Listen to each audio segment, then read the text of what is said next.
Good afternoon, everyone. No, let me do that again. This is a communication school.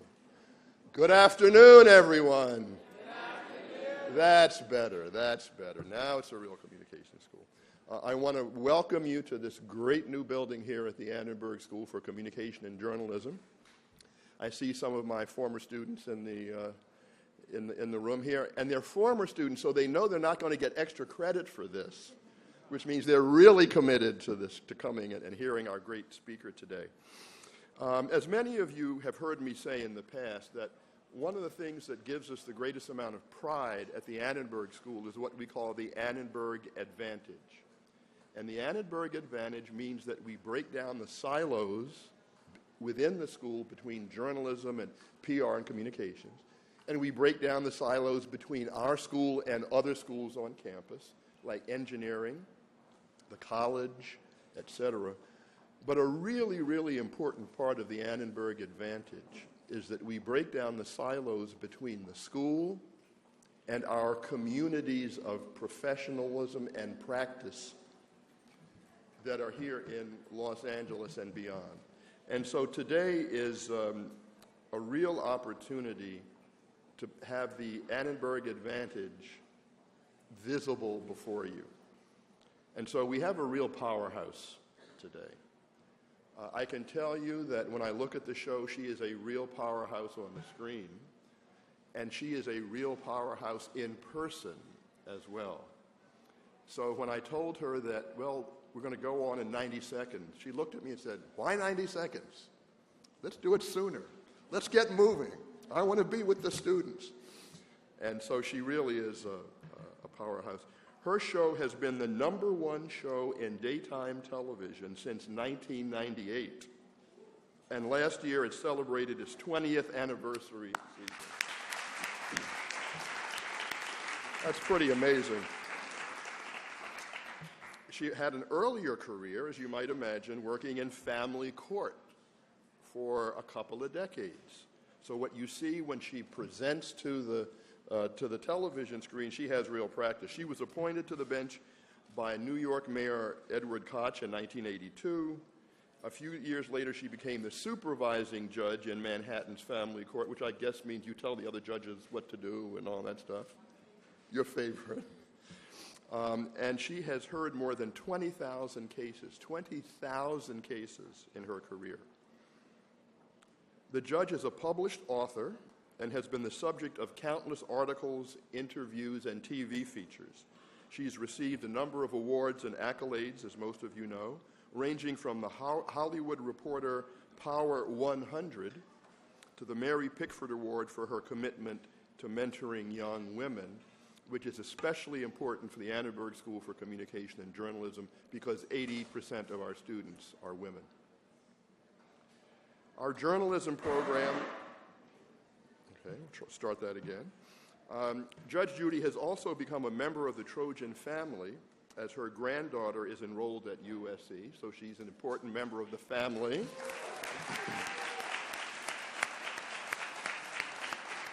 Both figuratively and literally at this point. And as a school, we are delighted that she could be with us today. And speaking personally, I am especially delighted that you are here with us, Judge Judy. Thank you.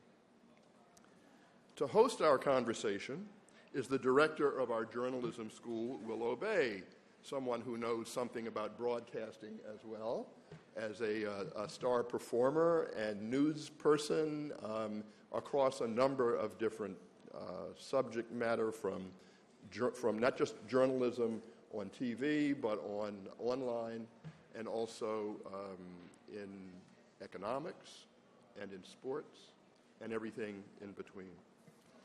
She has made a tremendous contribution already as the director of the Annenberg School for Journalism, and she will take it from here and help lead the conversation. So, Director Bay, thank you.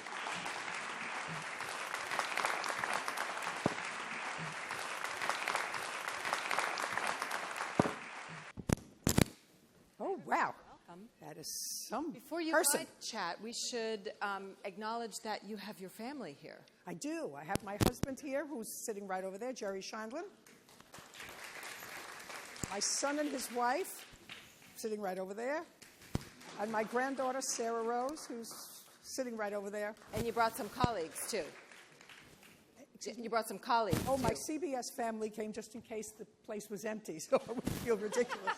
All of my CBS family. As I said to Judge Sheindlin, if only folks were a little bit excited about your arrival. So thank you. You know, as Ernie mentioned, and we may have to figure out, one of these mics might need to be swapped out, but Judge Judy, the show, defies gravity. What keeps viewers coming back season after season in those extraordinary numbers? Can you hear me? Yes? I think that there is still a thirst in this. No. Yes? Mine is working here. You want to try that one? I think that there's still a thirst in this country to get back to a place where right is right and wrong is wrong, and there are no fuzzy edges, and there isn't a lot of wiggle room for bad behavior. I think that we've been making excuses for bad behavior in this country for the last 60 or 70 years. I first sensed it when I took my oldest child to her first year in nursery school. I think she was about 5 or 6, and she was bright, so I wanted her to start learning numbers and letters and whatever. And what I saw there was ultimate chaos, because it was what they call a Montessori school.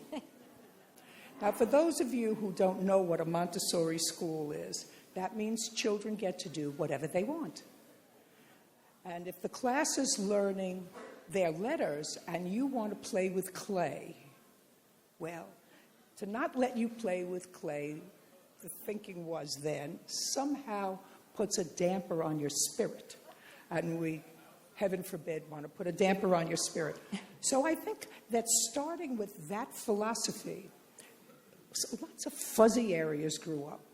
And I'm sort of, you know how you sometimes hear Frank Sinatra on the radio, and it brings you back to a time that was simpler, and you knew right from wrong.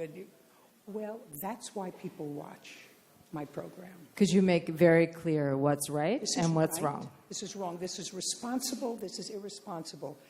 You can't be a great parent when you're 15 years old. Now, you can have a baby when you're 15 years old.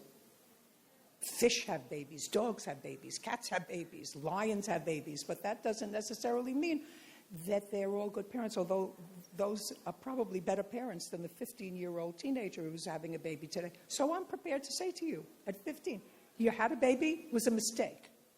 Don't have another one until you're ready. Nobody says that. For you, where do you draw the line between candor and maybe being cruel or being hurtful? Is there such a line for you? No. Because I remember in court, when I was a practicing lawyer in the family court, we had a judge who spoke polysyllabically. He never uttered a word that was less than 3 syllables. And you're talking to kids who were elementary school dropouts.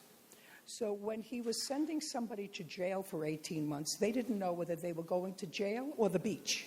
You know, it could have been either one. And it was because there was no plain speak. Didn't say, listen, you were convicted of this, you're going to jail. And he left, and that person left knowing that it was going to be an unpleasant experience or a pleasant one. So I think that when you're fuzzy in language, and you do have to remember, Willow, I'm still in the entertainment business. And I think we've passed the point where we think that milk toasty kind of stuff entertains. It doesn't. Fortunately for me, I don't have to act. There's no milk toast. There's no happening. milk toast. What you saw there, you saw some clips of a ruddier complected Judy Sheindlin when I was in the family court, and some of those clips were from 60 Minutes, which was in 1993 or 1994. So we're talking about almost 30 years ago. I know, don't all say you look terrific. But when I was in the family court, in order to get the message across, you had to be specific, you had to be clear, And anybody who comes on my program today would be an idiot if they came without watching it a couple of times. Would you all agree with that? Well, if you don't want to fall into the mouth, stay in Minnesota. You don't have to come. We're not putting you in chains. And especially if you know that you're trying to get over on somebody. Why would you make that trip? So I'm perfectly comfortable saying what I mean, meaning what I say, because I'm getting old. I'm 73 years old. My memory is not as good as it used to be. Not bad, but not as good as it used to be. And if you tell the truth all the time, you don't have to have a good memory. You can. That's a very good thing to keep in the back of your mind. If you tell the truth all the time, and if you say the same thing all the time, you don't have to have a really good memory. Have your viewers' tastes changed over the 20 years that show's been holding the top spot? You mean the demographics of the show? The demographics and their preferences. I don't know. You mean have the viewers? I don't know. I don't ask them.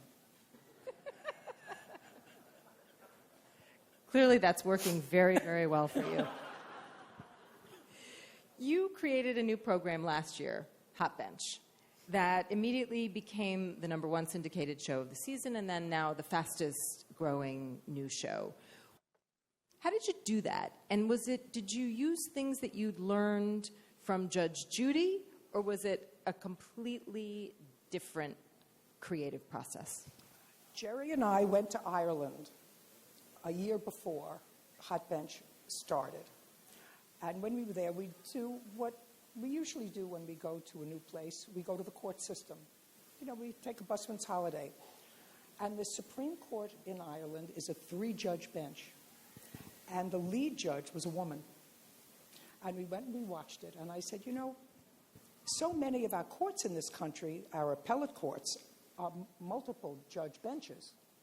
And wouldn't it be interesting if the public had an opportunity to observe not only the litigation of the case, but the deliberation afterwards? How judges go in the back and very often coming from divergent places reach some sort of a midpoint because there is a level of justice in each of their positions, but they have to come together and find a middle point, like a good debate, right?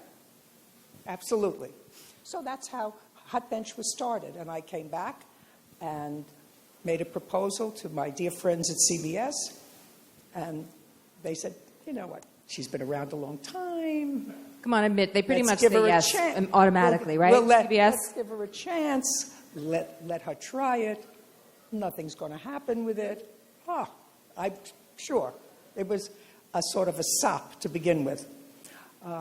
But then everybody needed a little nudging to get it off of where it was and to get on to where it was. And then it took off. And people did enjoy watching the litigation and then the debate. So, were you surprised? yes. I was because so much of what television produces is a failure. 95% of what is produced at substantial expense goes away within 6 months or 4 months. So if you try something new, and Patricia DeMango, who is the center judge, I got Pat DeMango because I called my old friend who is the president of the Court Officers Association in New York. His name is Dennis Quirk. And I hadn't seen him or spoken to him in a quarter of a century.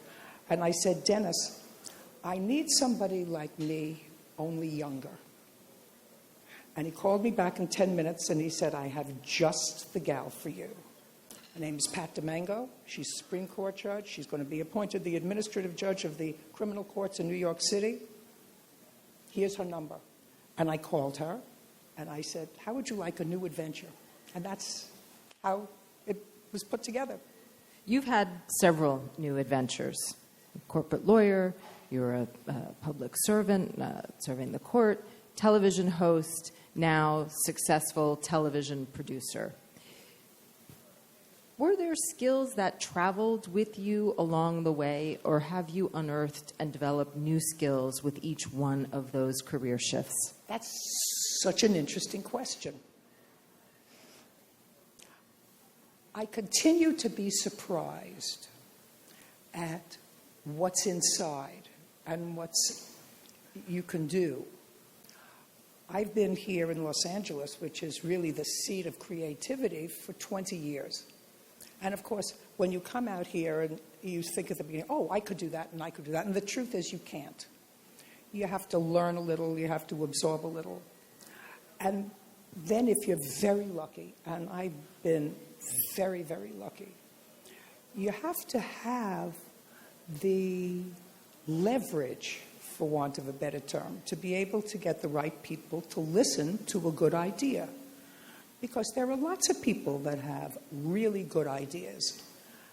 And the truth of the matter is that unless you have the leverage, it's clawing upstream. So how does somebody who's not Judge Judy, host of a wildly successful show, one of the top paid people in the entertainment industry, 10 million people tune in, every day to see you. What does leverage look like for somebody who's not a superstar like you? You have to make yourself indispensable.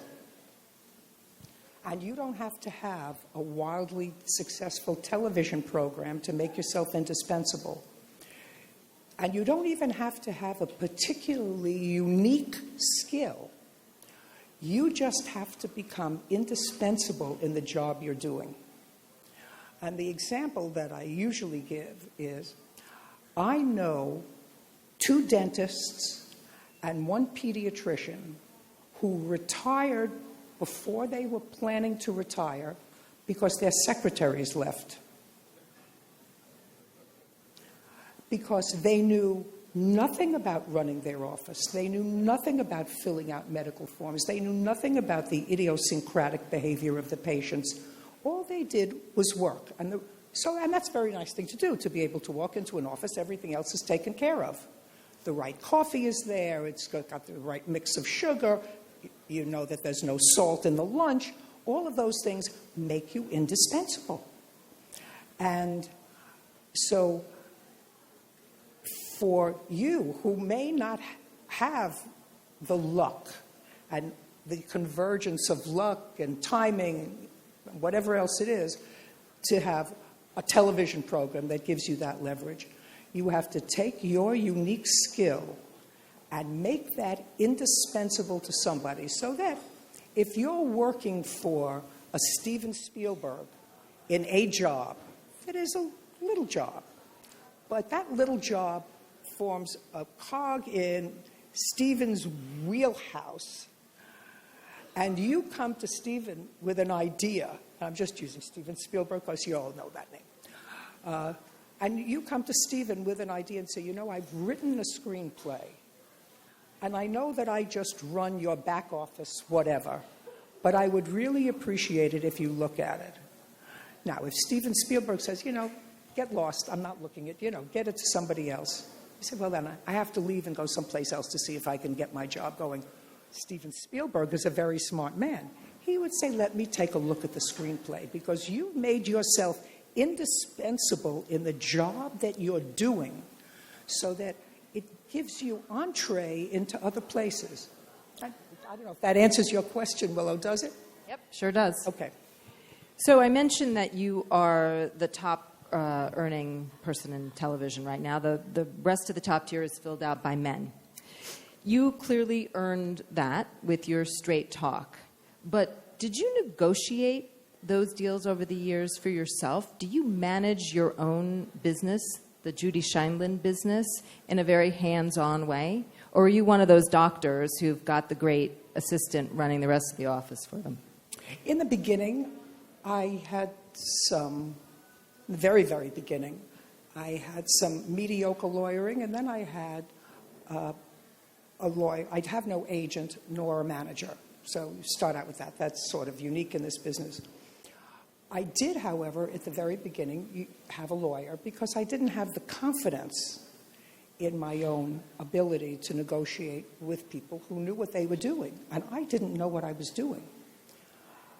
But as you absorb, because if you're in the business, you're supposed to absorb stuff. And then you realize that you have leverage.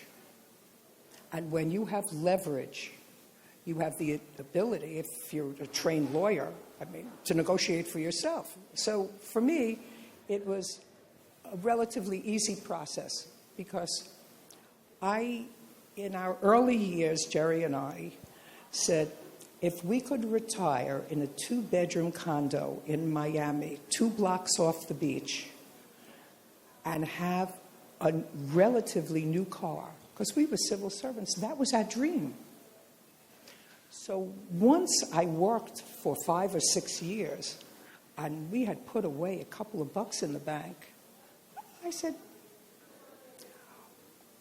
I am going to show you how to be a partner. You're in business, I'm in business. You make money, I want to make money. I can actually make money without you. I can go next door and make money.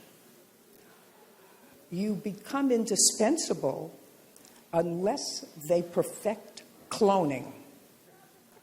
When they perfect cloning, my negotiating technique would be out the window.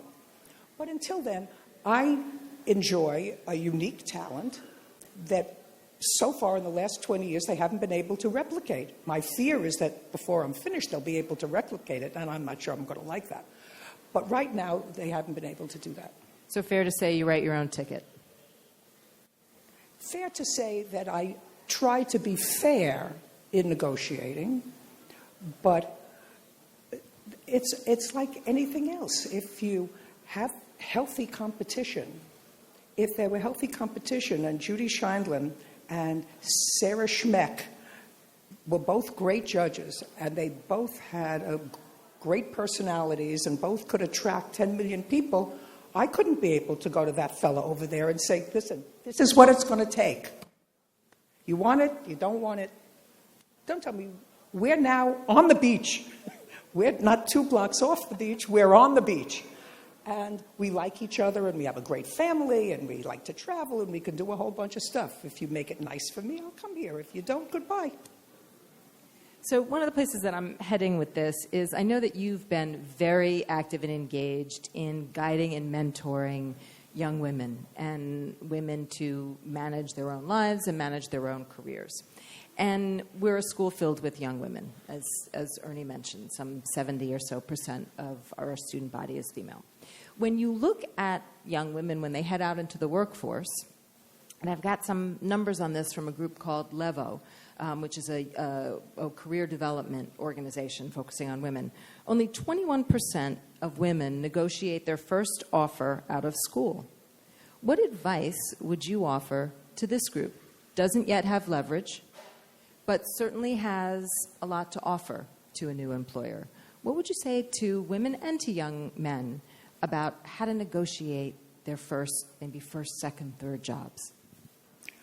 First, understand that you're coming for a job interview. You're not going to the beach. So you're supposed to dress like the job is important to you. I saw something in the last couple of years where kids from the top tier schools can sort of write their own ticket. They come in wearing those jeans that are ripped, and they come in with a sweatshirt, and there's something allegedly cool about that.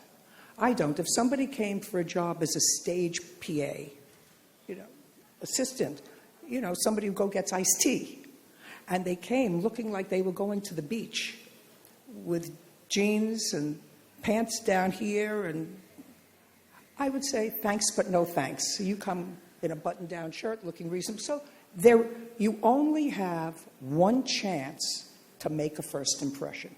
I'm going to repeat that again. You only have one chance to make a first impression. And social media has a lot to do with that. So don't be, I know that you're all much smarter than that now. But if you're going out to a party and they're going to be doing lots of things that you wouldn't want your grandmother to read on the front page of the New York Times, don't post it on social media.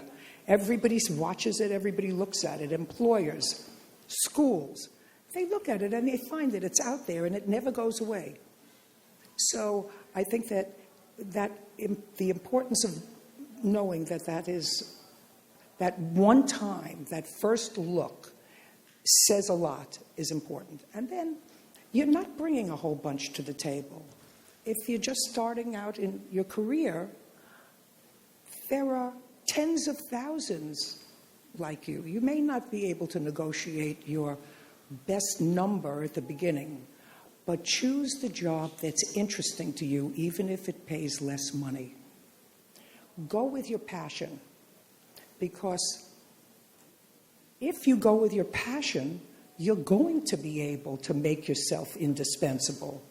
If you go for the money and not for the passion, first of all, you're not living the best life that you can. And that's a shame. And second, you're never going to reach that point where you're going to have leverage. Because if you go with the passion and what you're naturally adept at, hopefully, with a little luck and doing the right thing, you'll be able to reach that point where they say, gee, we can't let Judy go. We can't let Willow go. There are people who would say, what happened to Willow? What happened to Judy? What happened to Sarah? What happened to them? And that only comes from doing something that comes from here. So I have lots more questions for you, but we have an extraordinary panel of student journalists that, if you're game, I would like to offer them the chance to ask some questions. Looking forward.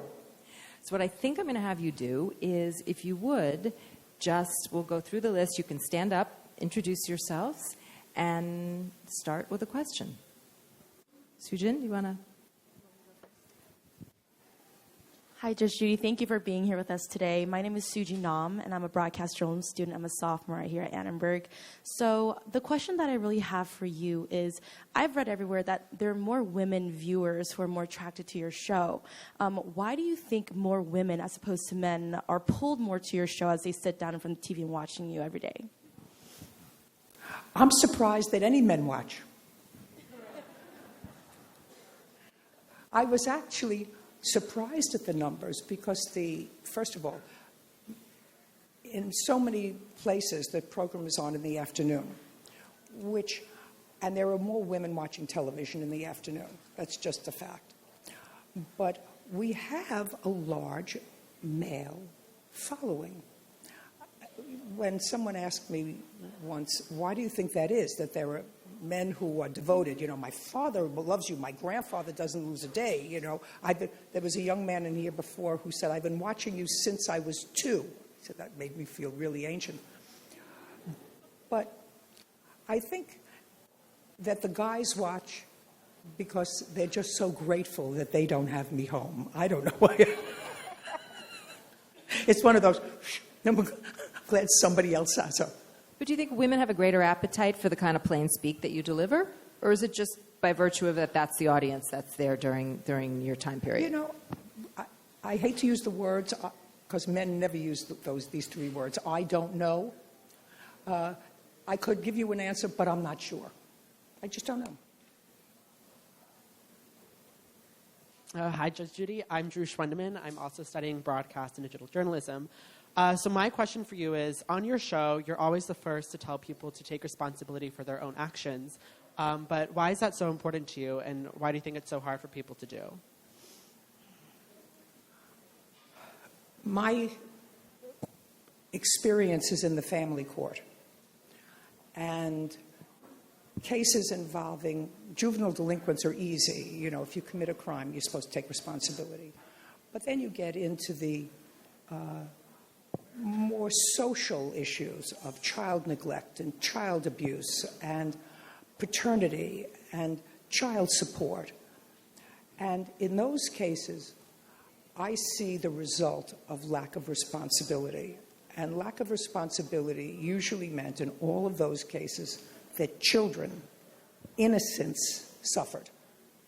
So that brought me to a place where I say, you know what? If you want to eat, you got to work. If you can't work, we'll help you because we're a good society. But if you don't want to work, are you getting where I'm going? If you don't want to work, I don't want to help you. I'll give you a fishing rod, but I'm not going to fish for you. You know, it's very simple. That's a responsibility. If you make children, you're supposed to be prepared to take care of them. And if you have a child and you're a drug addict and you're neglecting that child didn't ask to be born. That child didn't ask to be left alone with some hopped-up boyfriend who is going to use the child's behind to put out their cigarettes. So you got to think before you do something that's stupid. And if you do something that's stupid, you have to say, gee, that was stupid. I'm going to put a period. I'm not going to replicate that conduct. That, to me, is just simple. Now, some people find that heartless. I just find it responsible. How do you find it? Okay. Sophie? Hi, Judge Judy. My name is Sophie. I'm a broadcast journalism major, also a sophomore. So you've been a very successful woman in the spotlight and on TV. And as a woman, do you think people are intimidated by you not only in the court system and legally, but also as a TV and media personality? I certainly hope so. It reminds me of a story. Practically everything at my age reminds you of a story.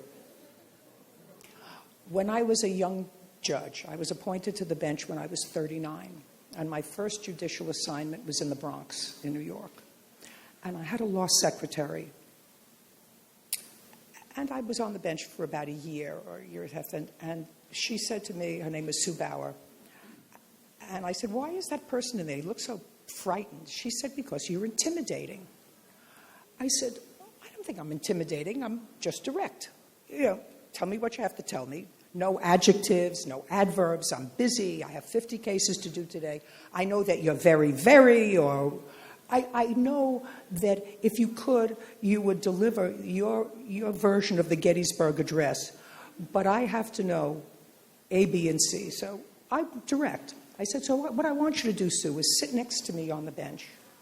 And the first time that I say something intimidating, just go like that.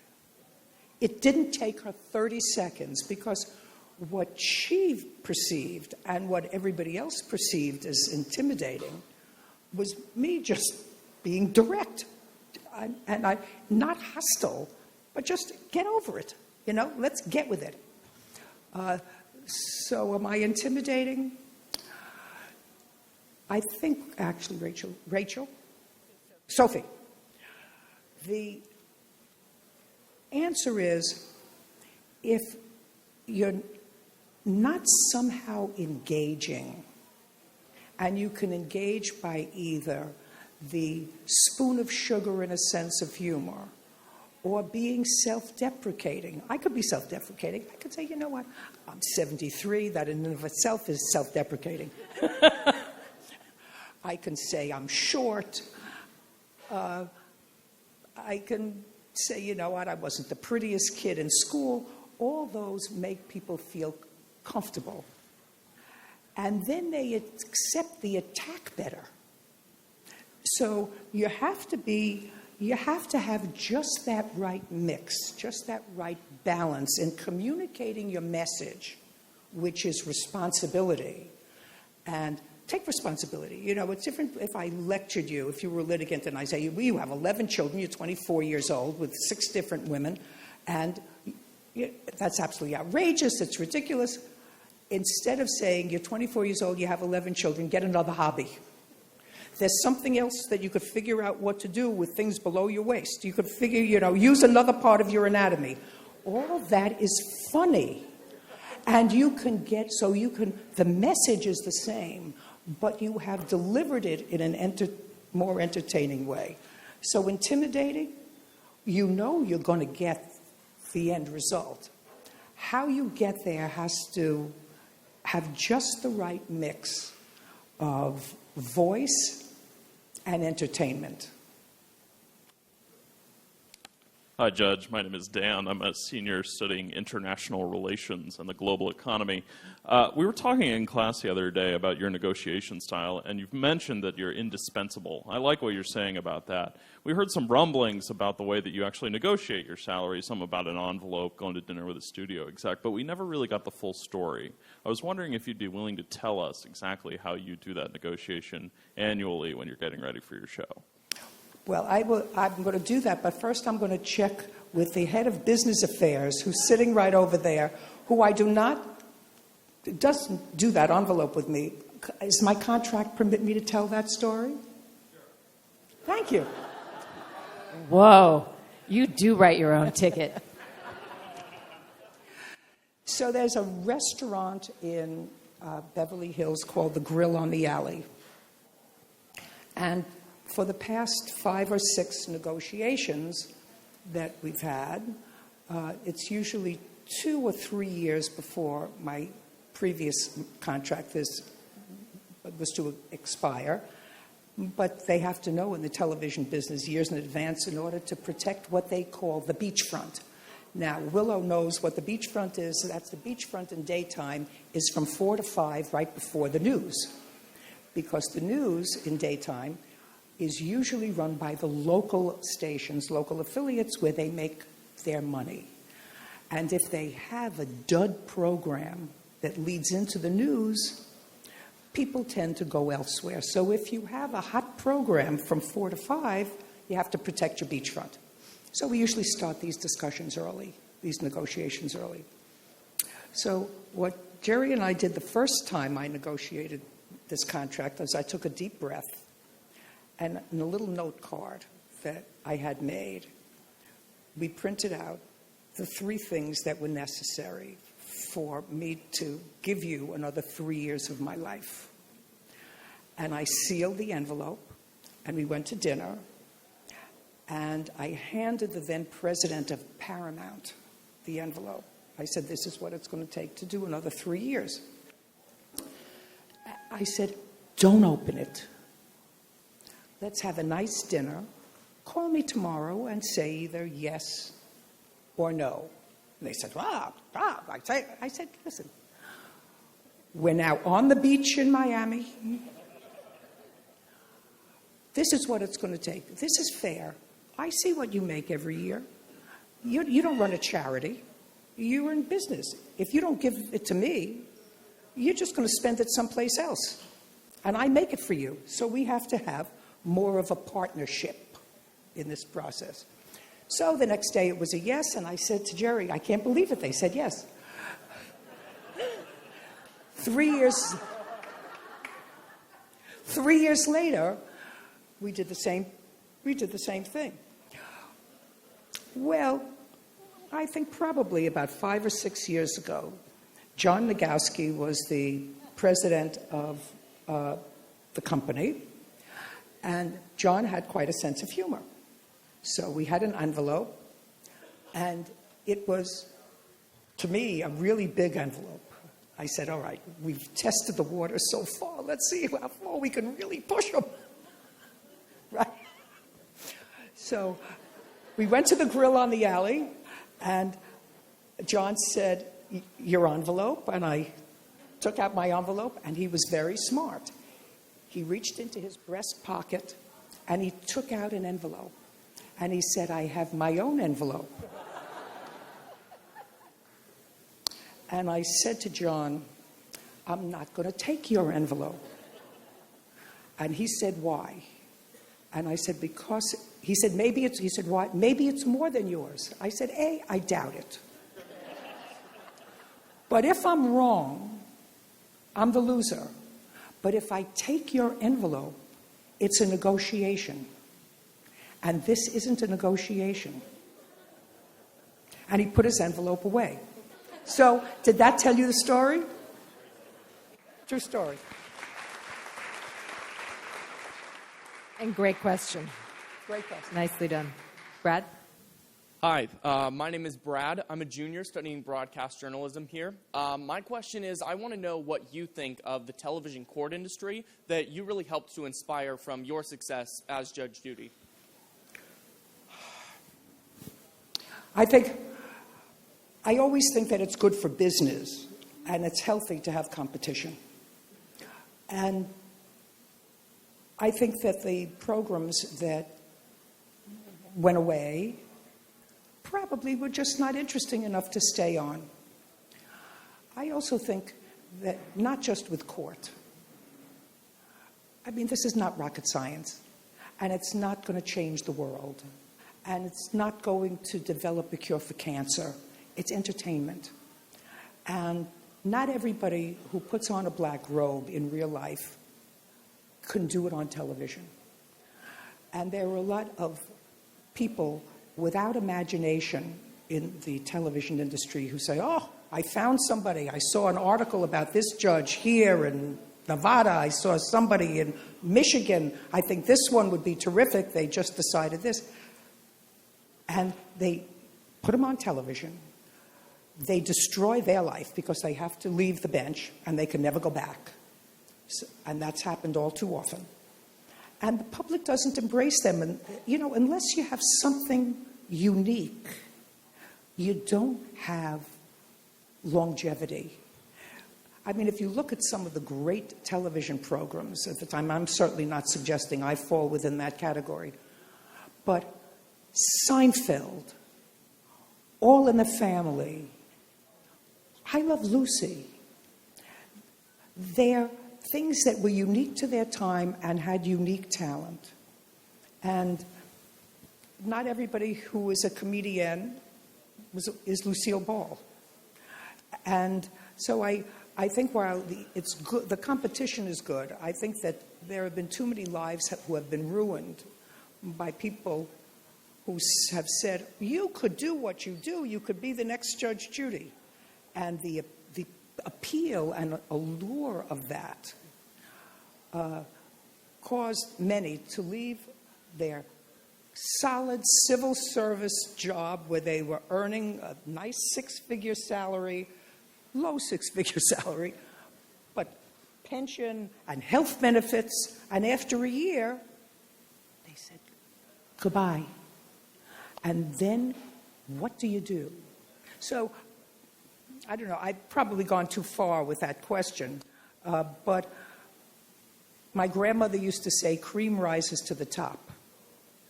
And I think that that's true with everything, including television judging. Gio? Hi, Judge Judy. My name's Giovanni Mugias. I'm a junior here as well, studying broadcast and digital journalism. And for me, the question I have for you is, how do you balance the need for arbitration in people's lives with the value for entertainment, since you mentioned, that you are a part of the entertainment industry? You mean the need for arbitration? The need for legal procedures in someone's life and sort of bringing clarity to that with the value of entertainment, of course, with a show such as yours. Well, I don't know if there's a balance, because once you've decided to subject yourself to the television entertainment business in order to resolve your dispute, you lose any expectation of privacy.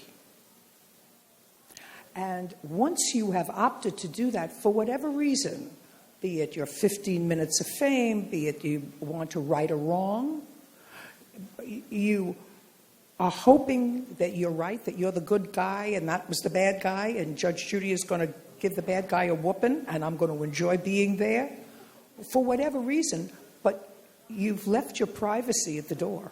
I can go anywhere. I usually do not seek out the salacious. As a matter of fact, I try to avoid seeking out the salacious, much to the chagrin of many of my producers, because they want to go into the backstory. And I say the backstory, unless it's relevant to the facts in this case, is not something I'm prepared to do, because as litigants, you have exposed yourself publicly about this case, not whether you slept with a goat. Do you understand? What does the fact that your last mate was a goat have to do with whether or not you hit him from the rear and then got out and smashed his windshield? Well, it may make interesting television, but you I'm not exposing that. That's for somebody else to do. There are plenty of people on television who do that. So if you are a regular watching my program, you will see that I never go there. If somebody says, oh, but I want to tell you she slept with my husband, I said, listen, that's for somebody else to talk about. I don't care. All I want to know is, did you throw the rock through her car windshield? That's it. Unless it's relevant and germane as a motive, then I'll listen to it. But if it's not, so I think that if you are fair, and I try to be fair, and I try to only ask those questions that people should expect to be asked when they come on to resolve this dispute in arbitration. So how involved do you get in the booking and the casting of that show? And what would your producers say about the nature of your role as lead of the show and host, and in terms of collaborating with them as producers? Most of them would say that they have never said more than 10 words to me. Because when we started our program, the only other courtroom program that was on was the People's Court. It had been off the air for a couple of years. And so we had several of the producers that worked on the People's Court, and they had a certain drill, which they thought was my drill, which was the producers come and sit in the back with you and explain what the case is and explain the backstory, sort of give you their perspective of the case. And I said to them the first time that they tried to do that to me, let me explain what we're doing. We're going to have a complaint and an answer that's written by the litigants. Maybe some of the language is cleaned up, but it's written by the litigants. I don't want to see you. I don't know who my producers are. I know the couple that have been there for 20 years, and I know them and I like them, but most of them, my executive producer, Amy Freisleben, is sitting here, and very often at lunch I turn around and say, who is that on the food line? She said, she's been here 11 years. She's a producer. So the answer is, I have nothing to do with the booking of the cases, the preparation of the cases. The first time I see these people is when I see them, the litigants, and I don't know, other than the written documents that they have, I know nothing about the case. Nor do I want to. You know, they said, do you want the evidence beforehand? I said, of course not. If I look at the evidence beforehand, how am I going to look surprised at something that I find in the evidence? I'm not an actress. So if I look at a police report and I've already read the police report, I'm going to say, you know, like one of those silent movie stars, oh my God. You know, that's not who I am. So we try to do it legitimately and honestly, and you can't do that as a judge if somebody else is whispering in your ear. As a matter of fact, I haven't worn what they call an IFB. You all know what that is. You know, first couple of years I had this thing in my ear where occasionally the director would say, you know, do this and sit up straight. And I said, I can't listen to this. It takes away from it. So I took the IFB, I threw it in the trash, and I haven't worn it since. As a result, very often you'll see me looking like this, not the best side angle, my hair is sticking out. Sometimes the stage manager will say to me, go like this, which means you're bleeding on the side of your mouth and it looks disgusting.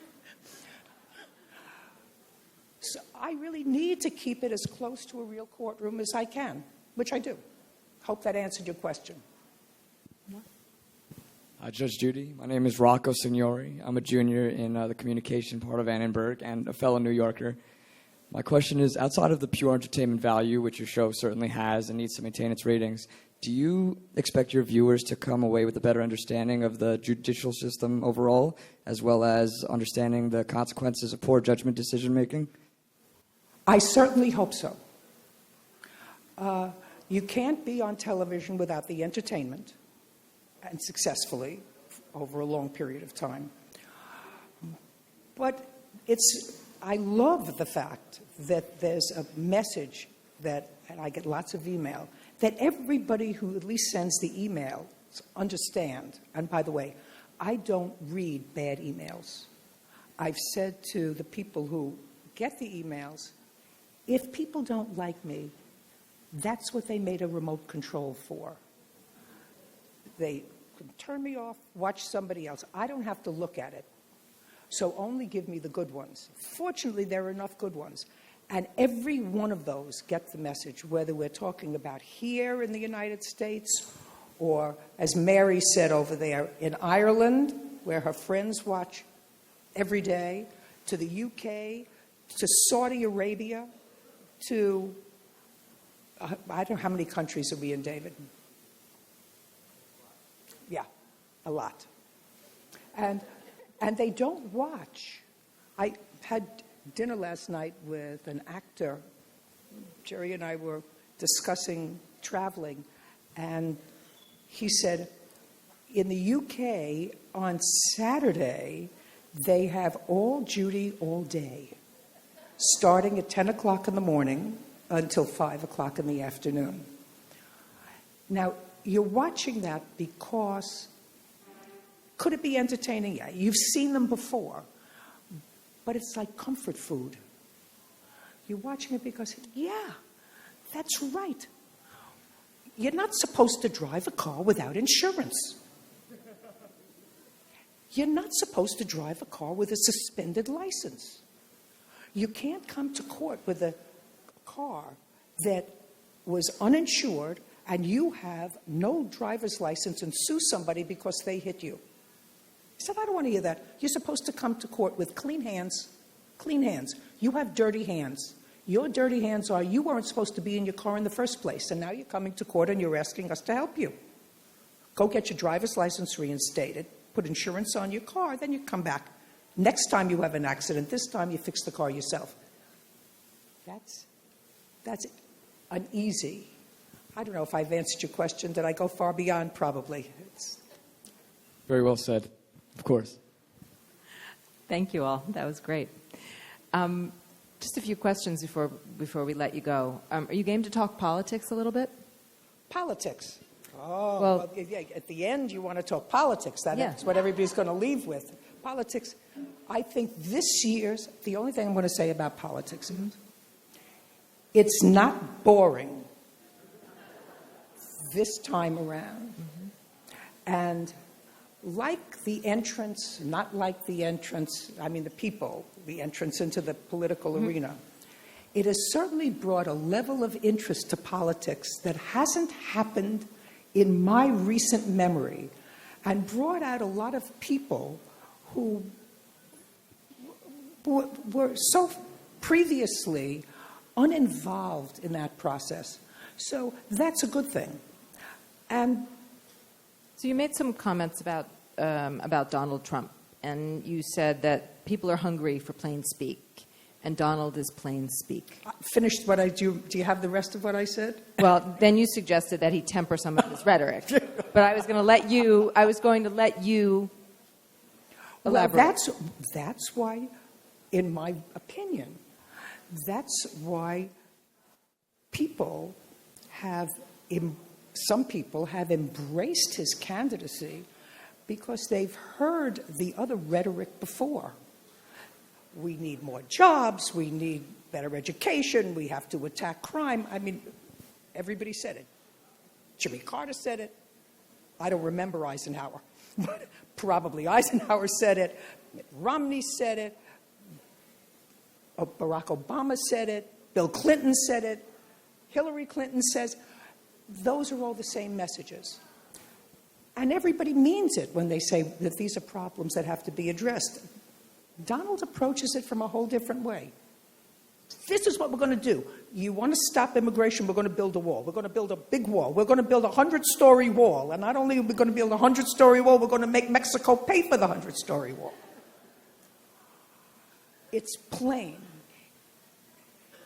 And it resonates with some people.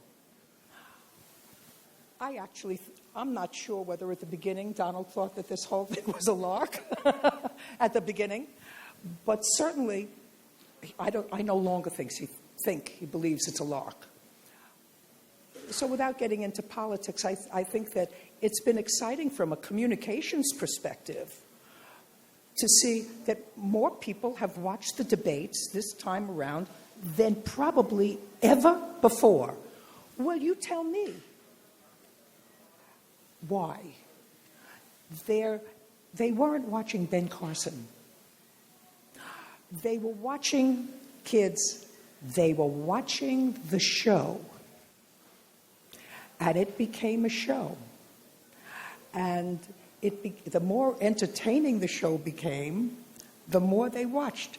CNN came alive. I mean, we didn't follow Anthony Bourdain over and where he was cooking and where he was eating. All of a sudden, we were actually glued to CNN for the debates. Kids, it was the communication. It was the show. And it just goes to show you how important that communication skill is. And I'm not saying who has it and who doesn't. I'm not being judgmental. I'm just saying that to combine the entertainment and getting the eyeballs to the screen, if you can combine that with a sincere, good, plausible, practical solution to lots of the problems that have to be fixed in this country and all over the world, that would be terrific. With that in mind, I'll tell you a fast story. 10 years ago, I was on holiday with a friend. His name, well, all the couples were there. I wasn't on holiday with David Yarnell. We were away with 4 couples, Tony Howard, David Yarnell, I don't know, you know. And David is a Renaissance guy and very bright. And we respect each other's positions on many things, even though they're inconsistent. But we were talking about the upcoming presidential election. It was a couple of years away. And I said to David, you know what? I really think that we should pitch a program, sort of like American Idol to select a president.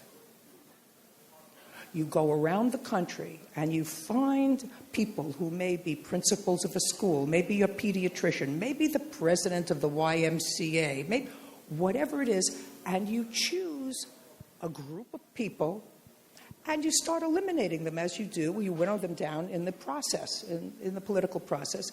You have them campaign, you have them raise money, you have them kiss babies, you have them make speeches, you do debates, and at the end of an 8-week cycle, you choose your candidate for president.